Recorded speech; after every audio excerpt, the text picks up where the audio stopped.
بسم اللہ الرحمن الرحیم۔ السلام علیکم ورحمۃ اللہ وبرکاتہ۔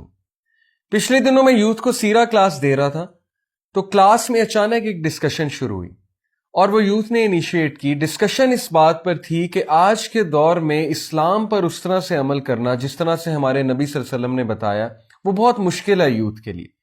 I totally agreed with this point, کیونکہ ہم بھی اسی فیز سے گزرے ہیں ہم سارے، اور دیکھنے میں یہ آیا کہ جب انسان اسلام میں انٹر ہوتا ہے، جب کوئی بھی اسلام پر عمل کرنا شروع کرتا ہے تو سب سے پہلے اپوزیشن کہاں سے آتی ہے؟ فیملی سے آتی ہے۔ تو ڈسکشن شروع ہوئی، ڈسکشن آگے بڑھتی گئی، ڈسکشن یونیورسٹیز تک گئی۔ یونیورسٹیز میں آج کل پریکٹسنگ لوگوں کو ٹیررسٹ سمجھا جاتا ہے اور انہیں شک کی نگاہ سے دیکھا جاتا ہے یا انہیں ڈیگریڈنگ نگاہ سے دیکھا جاتا ہے، اور ان سے بہت سے سوالات ہوتے ہیں، ان پہ طنز و مزاح بھی ہوتا ہے، انہیں آئسولیٹ بھی کیا جاتا ہے۔ یہ ساری چیزیں ڈسکس ہوئیں اور ڈسکشن پھر یہاں پر بھی گئی کہ فیملی کی طرف سے بھی اپوزیشن آتی ہے، اسپیشلی جو سسٹرز ہیں، جب وہ ظاہر پردہ کرنا شروع کرتی ہیں، ایک ایسی لائف گزارنا شروع کرتی ہیں جو لائف کبھی نہیں ان کے گھر والوں نے دیکھی تھی، نہ اس کو اتنا انڈورس کیا تھا کبھی، تو کچھ انسیکیورٹیز بلڈ اپ ہو جاتی ہیں گھر والوں کے مائنڈ میں بھی۔ تو یہ جو ریمائنڈر میں آج دینے لگا ہوں انشاءاللہ، یہ ان نوجوانوں سے ہے، اس یوتھ سے ہے جو دین پر چلنے کی کوشش کر رہے ہیں اور سوسائٹی کی طرف سے، فیملی کی طرف سے بہت سی اپوزیشن ان کو آ رہی ہے۔ دیکھیے، سب سے پہلے میں آپ سب کو قرآن کی ایک آیت سنانا چاہوں گا۔ دس از فرام سورہ فصلت chapter 41 verse number 30۔ Let me recite it for you. اعوذ باللہ من الشیطان الرجیم، بسم اللہ الرحمن الرحیم۔ ان الذين قالوا ربنا الله ثم استقاموا تتنزل عليهم الملائكة الا تخافوا ولا تحزنوا۔ صدق اللہ العظیم۔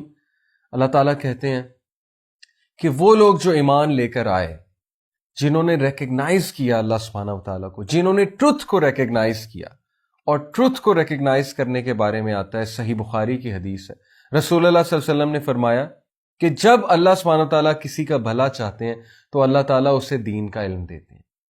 تو پہلی خوشخبری آپ سب کے لیے یہ ہے کہ اللہ تعالیٰ نے آپ کو چن لیا ہے، اللہ تعالیٰ نے آپ کو دین کی سمجھ دے دی ہے، اور اللہ سبحانہ وتعالیٰ نے آپ پر بہت بڑا احسان کیا ہے کہ اللہ تعالیٰ نے آپ کو دوسروں سے زیادہ فضیلت دی، اللہ تعالیٰ نے آپ کو دین کی سمجھ دی، اللہ نے آپ کو ان لوگوں کے ساتھ کنیکٹ کیا جن کے تھرو آپ دین کی طرف آئے۔ تو یہ اللہ کا بہت بڑا احسان ہے، اس احسان کا ہمیشہ شکر ادا کرتے رہیے گا، پہلی بات۔ دوسری بات، اللہ کہتے ہیں کہ جو لوگ ایمان لے کر آئے اور اس پر استقامت دکھائی۔ واٹ از مینٹ بائی استقامہ؟ دیکھیے، استقامہ کا مطلب ہے اسٹیڈ فاسٹنس، وہ اس پر جمے رہے، ہلے نہیں۔ شروع میں مشکلات آئیں گی، بالکل آئیں گی، بہت سی مشکلات ہمارے نبی صلی اللہ علیہ وسلم پر آئیں، بہت سے لوگوں پر آئیں، لیکن نبی صلی اللہ علیہ وسلم نے استقامت دکھائی۔ ان کی استقامت کا کیا کہنا کہ ان کے چچا انہیں کہتے ہیں کہ اے میرے بھتیجے، کیا تم اس مشن سے بیک نہیں ہوگے؟ تو انہوں نے کہا کہ even if they place the sun on my right hand and the moon on my left hand I will not give up my mission even though if I am destroyed in it or I fulfil my mission. یہ تھی استقامہ رسول اللہ صلی اللہ علیہ وسلم کی، یہ تھا ان کا فوکس۔ اور پھر دیکھیے اینڈ میں کامیابی کس کو ملی؟ سیرہ ہمیں یہی تو سکھاتی ہے کہ شروع میں بالکل تمہیں آئسولیٹ کریں گے لوگ، بالکل تمہارے اپنے تمہیں بوائیکاٹ کریں گے، بالکل تمہارے اپنے تمہیں اپوز کریں گے، کیونکہ تم سٹرینجر ہو، تم ایک ایسے راستے پر چل پڑے ہو جو کہ راستہ انبیاء کا تھا، جو کہ راستہ ان لوگ کا تھا جنہیں واقعی سوسائٹی نے ایکسیپٹ نہیں کیا۔ اس لیے ریڈی رہو ان مشکلات کے لیے، اور سب سے پہلے مشکلات فیملی کی طرف سے آئیں گی۔ آج کتنے practising brothers and sisters, specially sisters, جو نقاب شروع کرتی ہیں، حجاب شروع کرتی ہیں، عبایا شروع کرتی ہیں، ماڈسٹ کلوتھنگ کی طرف آتی ہیں، انہیں کتنے زیادہ تانے سننے پڑتے ہیں فیملی والوں کی طرف سے، انہیں کتنی باتیں سننی پڑتی ہیں دوستوں سے، کزن سے، فیملی والوں سے، ان کو طرح طرح کے جوکس کا حصہ بنایا جاتا ہے۔ تو my dear brothers and sisters, یہ مشکلات انبیاء پر بھی آئیں، یہ مشکلات ہر اس شخص پہ آئیں جو حق کے راستے پر نکلا، جو حق کے راستے پر چلا۔ آپ لوگ کے لیے خوشخبری ہے، اللہ سبحانہ وتعالیٰ کہتے ہیں کہ جو بھی استقامت دکھائے گا تو پھر اس کا کیا ریوارڈ ہے؟ اینجلز ول ڈسینڈ اپون ہم، اس کی مدد کے لیے فرشتے آئیں گے، فرشتے اس کو بیک اپ کریں گے، فرشتے اس کو انکریج کریں گے، اللہ تعالیٰ اپنے فرشتوں کے تھرو اسے بک اپ کروائیں گے، اور فرشتے اسے کیا کہیں گے کہ مت ڈرو اور مت خوف کھاؤ، مت ریگریٹ کرو کسی قسم کا، بے شک اللہ نے تمہارے لیے وہ گارڈن رکھا ہے، garden of delight, that is the paradise, یہ تمہارا ریوارڈ ہے، تو خوش ہو جائیے۔ ڈو یو نو ورقہ بن نوفل، حضرت خدیجہ رضی اللہ عنہا کے انکل، ان کی حدیث کے مطابق نبی صلی اللہ علیہ وسلم کے سچے ساتھی اگر آج کوئی ہیں تو وہ نوجوانوں تم ہو۔ کیوں؟ کیونکہ جس وجہ سے نبیوں کو ستایا جاتا تھا اسی وجہ سے تم کو ستایا جاتا ہے، جس وجہ سے نبیوں کو دکھ دیا جاتا تھا اسی وجہ سے تمہیں دکھ دیا جاتا ہے۔ نبی بھی کہتے تھے لا الہ الا اللہ، نبی بھی کہتے تھے کسی کے آگے نہیں جھکیں گے سوائے اللہ کے، اور تم بھی کہتے ہو کسی کے آگے نہیں جھکیں گے سوائے اللہ کے۔ ورقہ بن نوفل نے کیا کہا تھا رسول اللہ صلی اللہ علیہ وسلم کو؟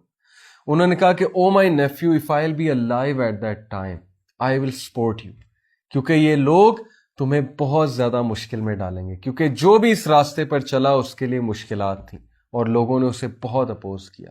ہمارے نبی کو طرح طرح کی تکالیف تھی لوگوں نے، لیکن نبی صلی اللہ علیہ وسلم نے مقابلہ کیا، نبی صلی اللہ علیہ وسلم کھڑے ہوئے، نبی صلی اللہ علیہ وسلم نے سوسائٹی کو چینج کر کے دکھایا۔ اگر آپ کے خاندان میں اللہ تعالیٰ نے آپ کو ہدایت دی ہے، اگر آپ کی فیملی میں اللہ تعالیٰ نے آپ کو اس علم سے بخشا ہے، اس نور سے بخشا ہے، تو اس کو ضائع مت کیجیے، استقامت دکھائیے، جمے رہیے، آپ آئسولیٹ نہیں ہوں گے۔ نبی صلی اللہ علیہ وسلم تھوڑی سی دیر کے لیے آئسولیٹ ہوئے، لیکن اس کے بعد اللہ نے ان کے ساتھ ایسے لوگ، ایسے صحابہ منسلک کیے، ایسے لوگ ان کے ساتھ اٹیچ کیے جو ان پر جان بھی چھڑکتے تھے۔ تو اللہ تعالیٰ کے وعدے سچے ہیں، اللہ تعالیٰ کا promise is true. Don't give up, don't give in to the society, keep growing, keep moving forward, my dear brothers and sisters. May Allah subhanahu wa ta'ala help all of you. May Allah bless all of you. And may Allah bless you immensely. Truly you are the ones جس پہ رسول اللہ صلی اللہ علیہ وسلم smile کریں گے قیامت والے دن، اور انشاءاللہ فخر سے بتائیں گے کہ یہ ہیں وہ لوگ جن کے بارے میں میں اپنے صحابہ کو بتایا کرتا تھا کہ یہ استقامت بھی دکھائیں گے اس دور میں جب بہت کم لوگ ہدایت پر ہوں گے۔ اسی کے ساتھ اجازت چاہتا ہوں آپ سب سے، والسلام علیکم ورحمۃ اللہ وبرکاتہ۔